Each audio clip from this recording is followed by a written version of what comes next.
continuidade à Semana Dourada e hoje vamos falar um pouquinho sobre as vacinas na infância. Meu nome é Thaís, nós somos do Olho Sagrado e vamos estar conversando um pouquinho com vocês. Eu sou a Tawane, aluna de enfermagem do Olho Sagrado, e vou falar um pouco da vacina para vocês. A vacina, ela tem o poder de erradicar doenças, como a gente sabe, e de prevenir totalmente ou parcialmente cada doença. A vacina, então, ela tem o poder de erradicar as doenças, e a primeira campanha de vacinação foi a da poliomielite, que é indicada para crianças menores de 5 anos. Hoje a gente tem o Programa Nacional de Imunização, que ele tem o objetivo de vacinar todas as crianças, ele oferece todas as vacinas, e ele tem o objetivo de alcançar 100% da vacinação. Então, vou falar um pouco das vacinas desde o nascimento da criança. Ao nascer, ela toma primeiramente a vacina de hepatite B, que ela tem que ser dentro das primeiras 12 horas, e ela previne contra a hepatite do fígado, essas doenças relacionadas. A segunda é a BCG, que é uma dose única da vacina, e ela previne contra casos graves de tuberculose. A hepatite B, ela tem essa primeira dose ao nascer, e aos 2, 4 e 6 meses, ela vem junto com a pentavalente, que eu vou falar um pouquinho daqui a pouco. Aos 2 meses, então, a gente tem a pentavalente, que ela protege contra difteria, tétano, coqueluche, hepatite B e a Haemophilus influenza B. E tem a VIP, que é a de poliomielite. A VIP, a gente tem um esquema que são 2 intramusculares, que é a VIP, e a VOP, que eu vou falar um pouquinho depois, que é o reforço, que é a gotinha. Então, aos 2 meses a gente ainda tem a rotavírus e a pneumocócica 10, que previne contra formas graves de pneumonia, de 10 tipos de pneumonia. Aos 3 meses a gente tem a meningocócica C, que ela previne contra doenças causadas pelo meningococo. Aos 4 meses, a gente tem a VIP e a rotavírus de novo, a pentavalente e a meningo-C. Aos 5 meses, a meningo-C de novo. Aos 6 meses, a pentavalente. E aos 9 meses, a gente tem a febre amarela. E ela vai ser repetida aos 4 anos de idade. Aos 12 meses, que é 1 ano, a gente tem a tríplice, que é a sarampo, cachumba e rubéola.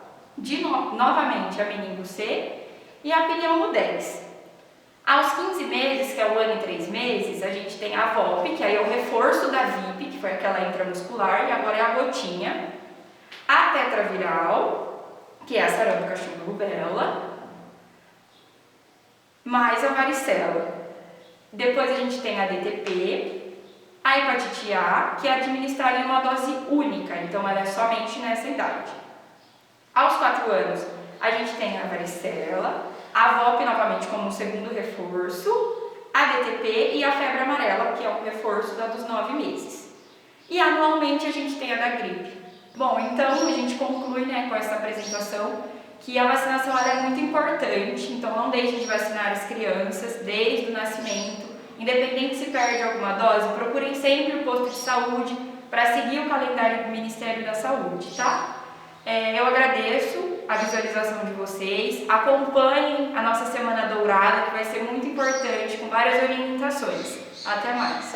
Eu sou a Ana Júlia, dando continuidade à Semana Dourada, eu vou apresentar um pouquinho sobre os exames do recém-nascido. O primeiro teste, então, da triagem neonatal é o teste do pezinho, que é o mais conhecido. Ele é feito entre o 2º e o 5º de vida do bebê. Geralmente ele é feito, a criança já sai da maternidade com ele marcado no postinho, mas ele também às vezes acontece de ser feito direto na maternidade. Ele vai identificar algumas doenças, como a fenilcetonúria, que é a ausência ou diminuição de uma enzima, que pode causar alterações neurológicas na criança.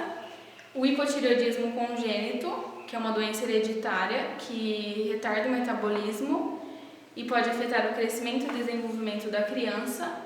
A anemia falciforme, que é uma alteração nas células do sangue, que pode provocar dores, problemas neurológicos, cardíacos ou alteração no crescimento. a fibrose cística, que é um transtorno que atinge os pulmões, pâncreas e sistema digestivo. Então esse teste ele é feito entre o segundo e o quinto dia de vida do bebê.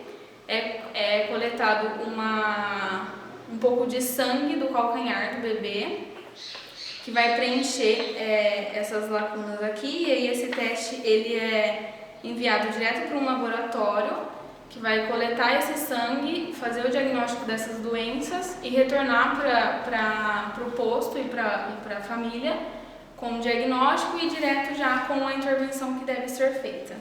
Um outro teste da triagem neonatal é o teste do ouvidinho, que é feito ainda na maternidade entre o segundo e o terceiro dia de vida. Ele vai identificar as alterações na audição do bebê através de um aparelho que vai enviar estímulos sonoros e vai avaliar o retorno desses estímulos. Ele é indolor e ele pode ser feito inclusive com o bebê dormindo. O terceiro teste é o teste do olhinho, que é a partir do segundo dia de vida do bebê, que vai detectar doenças no sistema ocular, como catarata e glaucoma. Ele também é indolor e ele é feito através de uma luz que é refletida no olho da criança, e dependendo da cor que reflete no olho, ele já consegue diagnosticar algumas doenças. O quarto teste é o teste do coraçãozinho, que através da oximetria de pulso nos membros superiores e inferiores do bebê, ele vai conseguir medir a oxigenação e os batimentos cardíacos para verificar se há algumas anomalias cardíacas entre o primeiro e o segundo dia de vida. Ele também é rápido e indolor, e no caso de alterações nesse exame, os médicos eles recomendam novos exames como o ecocardiograma. O quinto exame é a tipagem sanguínea, que ele é feito geralmente durante o parto, que é coletado sangue direto do cordão umbilical do bebê, e ele vai identificar o tipo sanguíneo do bebê, então pode ser A, AB, B ou O, e o fator RH, se for positivo ou negativo, que é importante para detectar a incompatibilidade sanguínea, que pode resultar em quadros clínicos como a icterícia neonatal. E o último teste é o teste da linguinha, que ele vai identificar alterações no movimento da língua, que mais especificamente no frênulo, que pode atrapalhar a amamentação, a fala ou o ato de engolir do bebê. Então, esses testes eles são muito importantes para promover um diagnóstico precoce e que pode garantir um tratamento realizado quanto antes e promover maiores chances da criança se desenvolver de forma saudável. Então é importante nunca deixar de realizá-los, ainda mais nesse primeiro momento do bebê, para garantir que ele cresça saudável. Eu agradeço pela atenção de vocês e continuem assistindo a programação da Semana Dourada. Meu nome é Fernando, eu sou aluno da Unisagrado e dando continuidade na Semana Dourada, eu vou falar um pouquinho para vocês sobre a obstrução de vias aéreas por corpos estranhos. Então, de princípio, quais que são as principais coisas que apresenta? A pessoa vai ter perda de consciência e ela pode acarretar tendo uma parada cardiorrespiratória. Então, as causas mais frequentes, no caso de alimentos, é pela carne.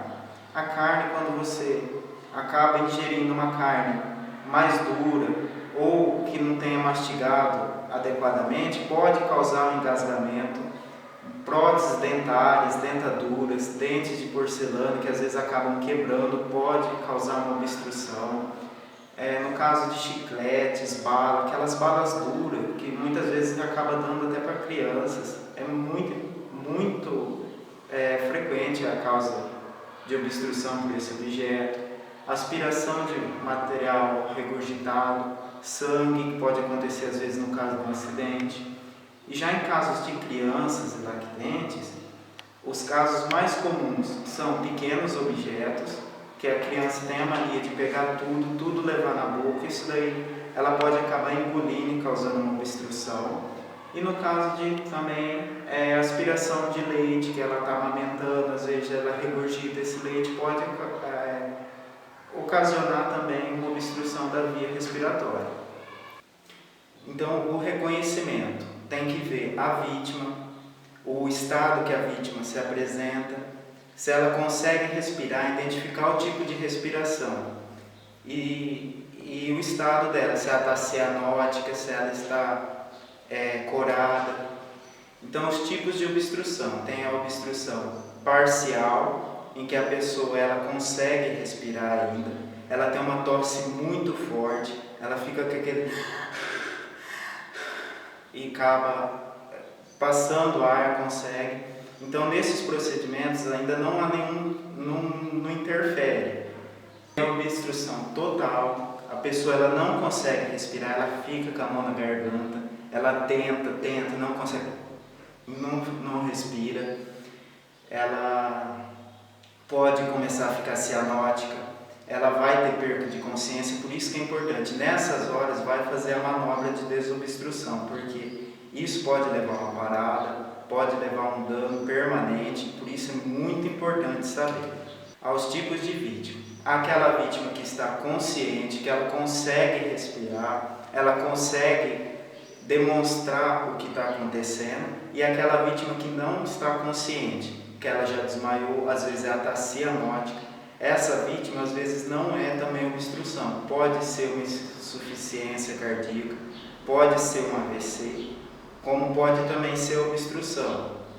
Então, por isso é necessário saber identificar para fazer as manobras no momento certo. O sinal universal de asfixia: colocou a mão na garganta, ficou nessa posição, é universal. Qualquer lugar do mundo que tiver, fez assim, ele sabe que você está engasgado. No adulto, quando há obstrução por líquidos, é muito importante lateralizar essa pessoa, porque quando você lateraliza, há um modo que ela possa desengasgar sozinha. Se você deitar ela, não tem como.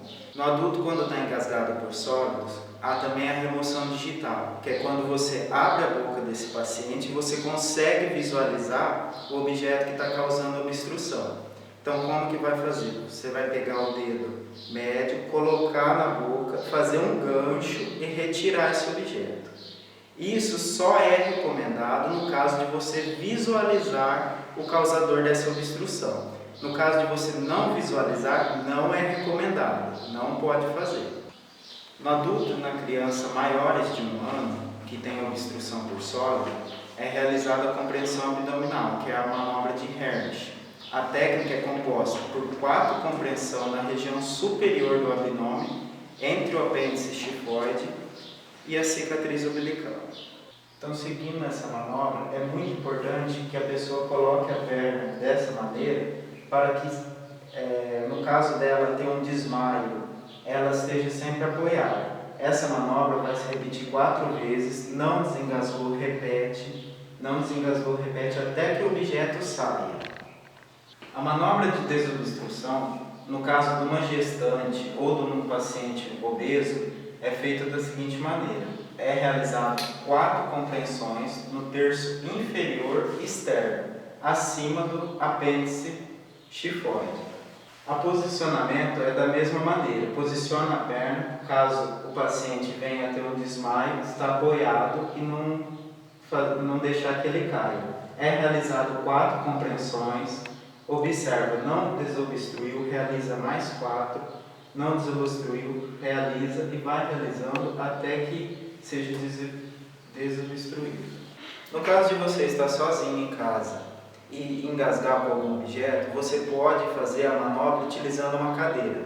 Você vai pegar o encosto da cadeira, apoiar no apêndice xifoide, fazendo força para cima e fazer esse movimento, que dessa maneira cria uma pressão positiva que faz com que o objeto saia também. Há também a compressão torácica, quando o paciente já está desmaiado, ele está deitado, talvez ele já perdeu o nível de consciência. Então, nessas vítimas, já vai começar a realizar a manobra de reanimação cardiopulmonar. Obstrução das vias aéreas em crianças abaixo de 1 ano, os lactentes. Então, as causas mais frequentes é a aspiração de leite, pequenos objetos, balas, aquelas balas duras, chiclete. Os principais sintomas são dificuldades respiratórias, de início súbito, tosse, respiração com ruídos, aquelas inchaço, náusea, e evolui para uma obstrução total, que agrava demais a situação, a criança fica cianótica, há perda de consciência. Nessas situações, há a manobra que é realizada em crianças. A desobstrução das vias aéreas em criança com menos de 1 ano, os lactentes, é realizado uma combinação de palmadas nas costas, com a face voltada para baixo, seguida de 5 compressões torácicas com a face voltada para cima. Essa compressão é realizada com o dedo médio e o indicador de uma maneira que abaixe 3 centímetros. A criança sempre deve estar apoiada no antebraço, mantendo a cabeça mais baixo do que o tronco.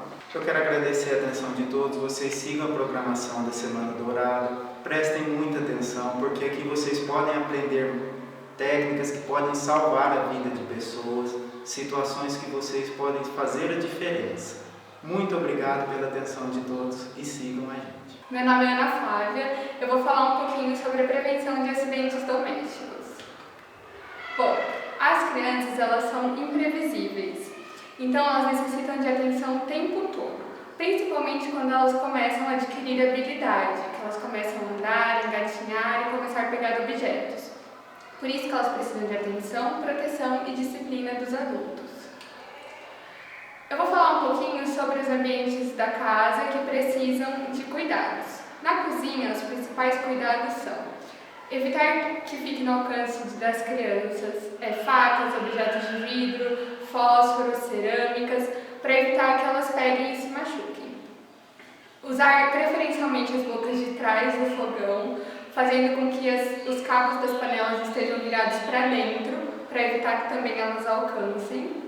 E não usar toalhas compridas na mesa, porque pode ser do instinto da criança se pendurar e querer se apoiar e a toalha virar em cima delas com algum alimento ou líquido quente.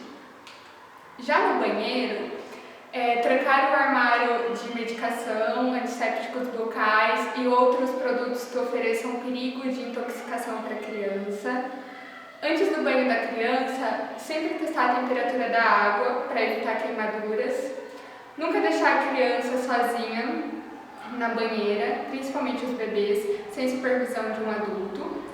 E manter a tampa do vaso sanitário sempre fechada ou a porta do banheiro trancada, para evitar que as crianças se machuquem.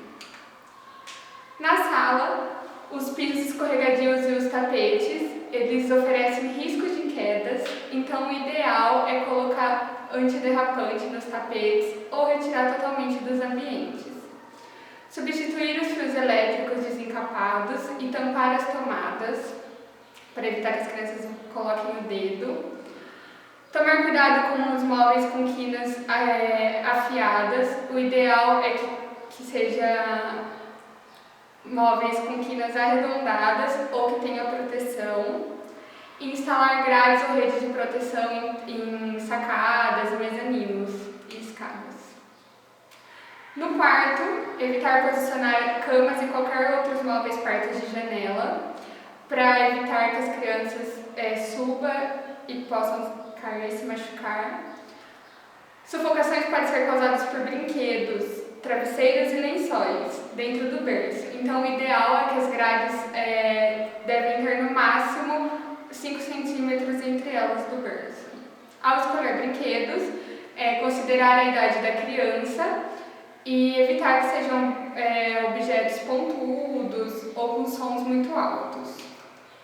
Já na área de serviço, após usar bacias e baldes, o ideal é que esvazie e guarde virado para baixo. E produtos de limpeza devem ser colocados em um armário e trancados, para que as crianças não tenham acesso. Se a casa tiver piscina, o cuidado tem que ser grande também, porque criança adora água. Então, as piscinas devem ser protegidas com cerca de no mínimo 1,5 metro de altura e que não possam ser escaladas pelas crianças. Esvaziar as piscinas infantis depois do uso e guardá-las. E quando a criança for usar a piscina, é ideal que tenha um adulto junto. Todo cuidado com as crianças é pouco, por isso, sempre a supervisão de um adulto em qualquer momento com elas. Obrigada.